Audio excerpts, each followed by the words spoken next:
Hey, beloved, this is Pastor Doug Banks. I know this is not what I planned on doing for my second video here on our YouTube channel, but I feel compelled to do it today to say a word about someone that I greatly admired and that blessed me who passed today, that being Brother Gale Sayers. He was known as a Hall of Fame football player um, and in the community, but I think that sometimes there's stories about how somebody blesses you personally and inspires you personally that we need to share. Not many people know. There's an old, I don't know if it's scripture or prayer that says, sometimes the good that you do dies with you, and the evil folk tend to remember forever. Um, but I wanted to make sure because there's another proverb that I hear that says, as long as somebody speaks your name, that you'll live forever. And I want to make sure that at least whoever sees this knows just an additional, very small bit of good that Gale Sayers did in my life that I greatly appreciate. As I was on the ministerial team at Quinn Chapel African Methodist Episcopal Church in Chicago while I was in seminary, probably around 2010. And while I love Quinn Chapel and I love Chicago and I love being there, I had a wonderful time. Being from Detroit, I didn't root for anything from Chicago. When they talked about taking me to a Bulls game, I told them if you take me to the Bulls game, I'll root for whoever they playing, because I'm from the Bad Boys era.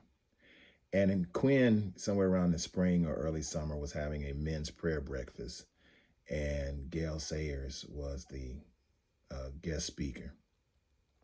And as they played, and it was a packed house. Everybody, they got on Chicago football jerseys. They got on everything to see this great football player and hometown hero. And so Chicago came out to see Gale Sayers. It was a packed house. Young men and older men, fathers wanted their sons to see this great football player. And then they ran a clip of the highlights of his short but brilliant career as a running back for the Bears, his Hall of Fame career. And so as I waited to hear what this Hall of Fame football player was going to say, and I actually got a chance to shake his hand beforehand, and I couldn't even think of anything really intelligent to say. I was just in awe of shaking the hand of a Hall of Fame football player. But as he got up to speak, he let us know he didn't want to say a word about football. He wanted to talk about God, what God had meant in his life, that he had said that, and it really touched me as he talked about God taking his life and what his relationship with Jesus Christ had done for him. He said he only had one regret, was that his parents hadn't lived long enough to see Jesus get a hold of him. And as he got done telling his story and encouraging us and admonishing us to grow deeper in our relationship with God through Jesus Christ. And by the time he got done talking, there wasn't a dry eye in the house. I had so much admiration for him, and I was barely able to get to him afterwards to shake his hand. A little while later, Pastor Moody, some weeks or months later, Pastor Moody had me preach a sermon on a particular Sunday. And I preached it, and I couldn't even tell you what it was.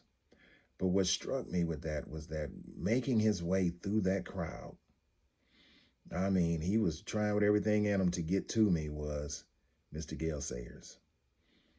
And he wanted me to know how much my sermon had touched him and had blessed him. And I was just so blown away as he took the time and the effort to get to me and say that. And we had a chance to talk for a few minutes, and I was just so in awe and of him. And even sometime later, I had a chance to speak with his wife, and she said that he had mentioned to her how much the sermon had blessed him. I can't tell you, for someone who wasn't in their first church yet, who didn't get to preach that often, who was a sports nut and knew Gale Sayers, even beyond what a lot of folk know Brian's song, and to have that man make that effort, first of all, to hear his testimony about his love of God through Jesus Christ, to admit that he had made mistakes in his life and that he needed a savior. And then for him to take the time personally to come, and a little preacher that nobody knew about, didn't even have his first church yet, to come and to let me know that it personally had touched him. I can't express how much that has blessed me through the years and how grateful I am for the chance to have personally met this man, Gale Sayers. I pray for his family. I will certainly always remember him and honor him as a great football player, but I'm thankful that I can remember him as a great human being and a great man. And so I pray for his family, that God will comfort them. I tell you, I'm so glad that I know that Brother Gale Sayers is now resting in the Lord. And while he cannot come back to see us, I look forward to the day that I can go and see him. All right, God bless you all.